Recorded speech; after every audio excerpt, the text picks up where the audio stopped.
Roy Suryo kembali mendatangi Pengadilan Negeri Jakarta Selatan untuk menjalani sidang pra-peradilan jilid kedua. Langkah hukum ini diambil setelah sebelumnya Hakim Tunggal PN Jakarta Selatan mengabulkan sebagian gugatan pra-peradilan pertama yang diajukan oleh Roy Suryo. Melalui pra-peradilan kedua, Roy Suryo secara khusus menggugat penetapan dirinya sebagai tersangka oleh penyidik Polda Metro Jaya. Dalam persidangan yang berlangsung di ruang utama, tim kuasa hukum Roy Suryo secara bergantian membacakan poin-poin keberatan mereka. Pihak pemohon tetap menilai bahwa proses penetapan tersangka dan penahanan terhadap kliennya tidak sah secara hukum. Di antara poin keberatan yang diajukan adalah ketidakcukupan alat bukti. Tim hukum Roy Suryo menilai penetapan tersangka oleh Polda Metro Jaya terlalu sumir dan tidak didasari minimal 2 alat bukti yang sah sesuai syarat KUHP. Selain itu, mereka juga menggugat penggunaan pasal 32 UU ITE yang mereka anggap sebagai pasal selundupan karena dinilai tidak disertai fakta dan peristiwa hukum yang sesungguhnya terjadi. Pihaknya meminta kepada Majelis Hakim Tunggal untuk membatalkan status tersangka tersebut.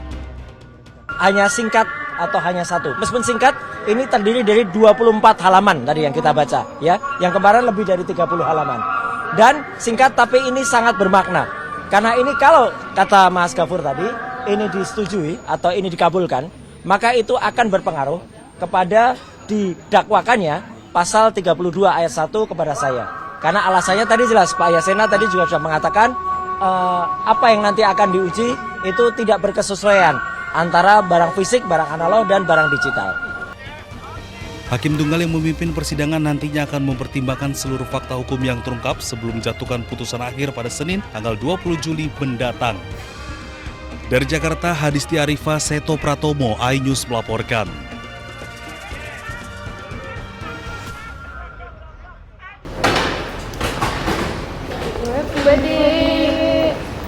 Bu, komentarnya sedikit, Bu. Komentarnya, Bu.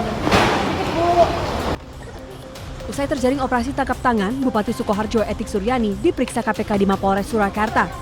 Etik pun langsung dibawa ke Jakarta untuk diperiksa lebih lanjut. Mana, Bu?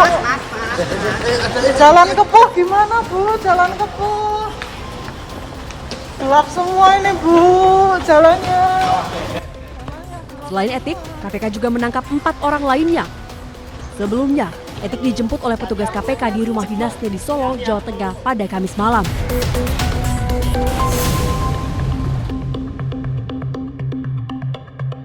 Saat dikonfirmasi, juru bicara KPK Budi Prasetyo mengatakan penangkapan ini terkait kasus dugaan pemerasan. Etik diduga memeras perangkat daerah di wilayah yang dipimpinnya.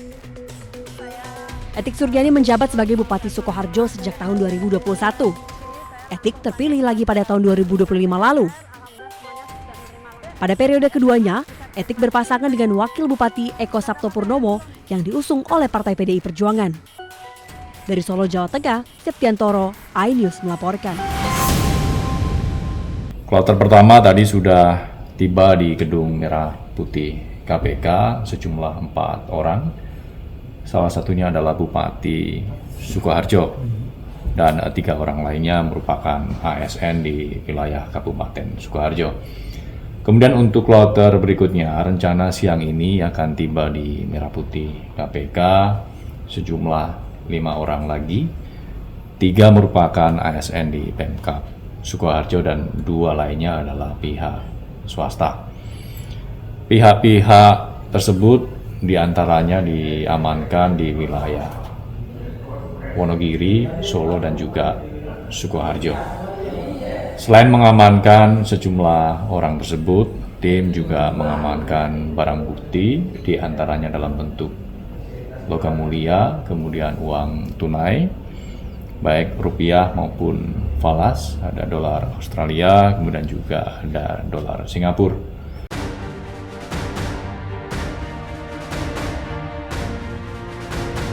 Penggeledahan demi penggeledahan dilakukan oleh Kortas Tipikor Polri di 13 lokasi yang tersebar di Jakarta, Tangerang Selatan, Banten, serta Bogor, Jawa Barat. Fantastisnya barang bukti yang ditemukan mengejutkan banyak pihak. Terlebih janggalnya uang ratusan miliar rupiah dan emas 74 kg disimpan dalam rumah dan bukan di rekening bank ataupun safe deposit box. Pakar hukum tindak pidana pencucian uang Yenti Ganarsih menyoroti bisnis penukaran uang asing atau money changer yang biasanya digunakan dalam kejahatan pencucian uang. Salah satu yang patut dicurigai atau yang sering digunakan oleh pelaku-pelaku money laundering itu adalah memang melalui money changer, ya, menukarkan ke money changer, atau bahkan mereka yang telah melakukan kejahatan korupsi atau kejahatan ekonomi itu malah mereka bikin sendiri money changernya supaya uang hasil korupsi itu bisa disamarkan seolah-olah mereka adalah memang punya bisnis money changer dan uangnya itu lebih masuk, dan kemudian tidak mereka akali sedemikian rupa sehingga tidak harus lapor kepada PPATK dan tidak teridentifikasi. Nah, sekarang kita lihat. Yenti meminta penyidik mendalami siapa pemilik 13 lokasi yang digeledah, kemudian dikaitkan dengan profil, dari mana, serta bagaimana temuan emas dan uang didapatkan. Dari Jakarta, Tim Liputan iNews melaporkan.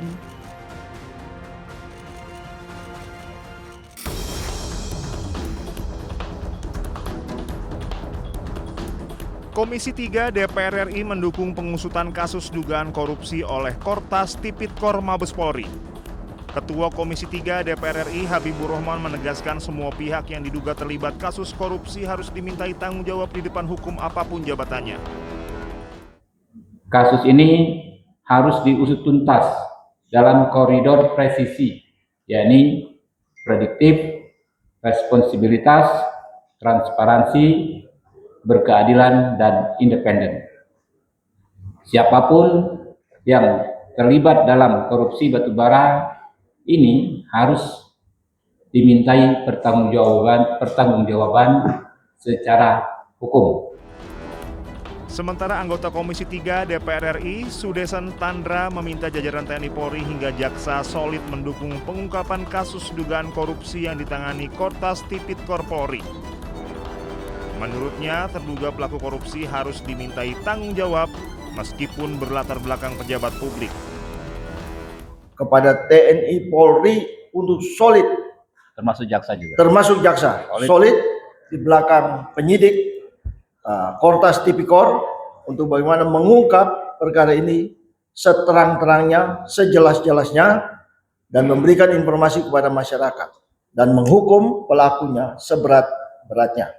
Tidak penting dia pejabat, dia pengusaha, karyawan, yang tinggi rendah semua sama di depan hukum, maka kami meminta agar ini harus ditegakkan setegak-tegaknya. Saat ini Polda Metro Jaya menjaga ketat barang bukti kasus korupsi batubara. Pengamanan dilakukan dengan personil bersenjata lengkap. Dari sejumlah lokasi yang digeledah, penyidik menemukan berbagai barang bukti berupa uang ratusan miliar rupiah, puluhan kilogram emas batangan, dokumen, hingga perangkat elektronik yang masih didalami keterkaitannya dengan perkara. Dari Jakarta, Tim Liputan iNews melaporkan.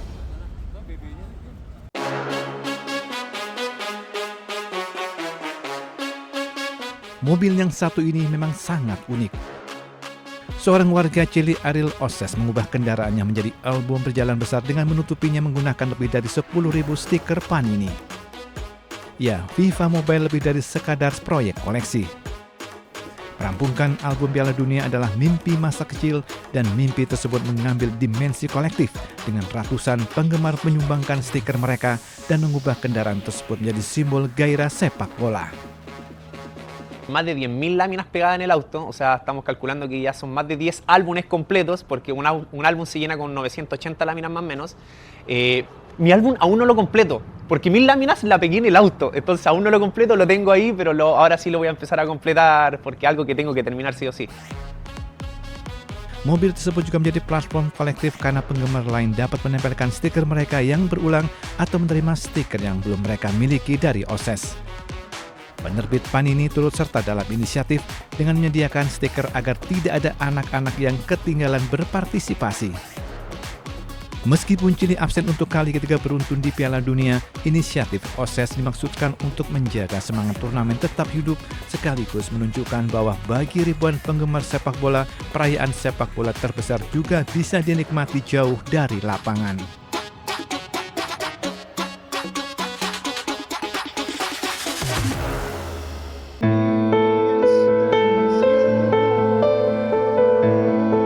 Ribuan pelayat berdesak-desakan mengarak peti jenazah pemimpin tertinggi Iran, Ali Khamenei, yang diselimuti bendera Iran.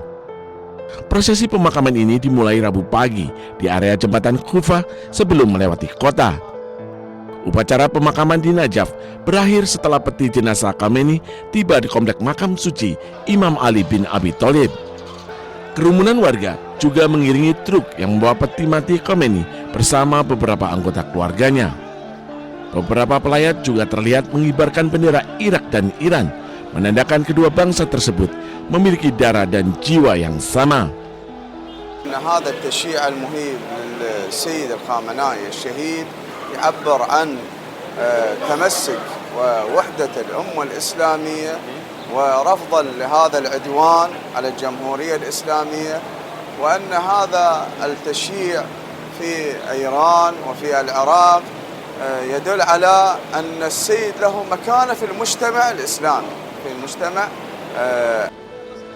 Setelah upacara di Najaf, jenazah Khamenei dijadwalkan akan dipindah ke kota Karbala.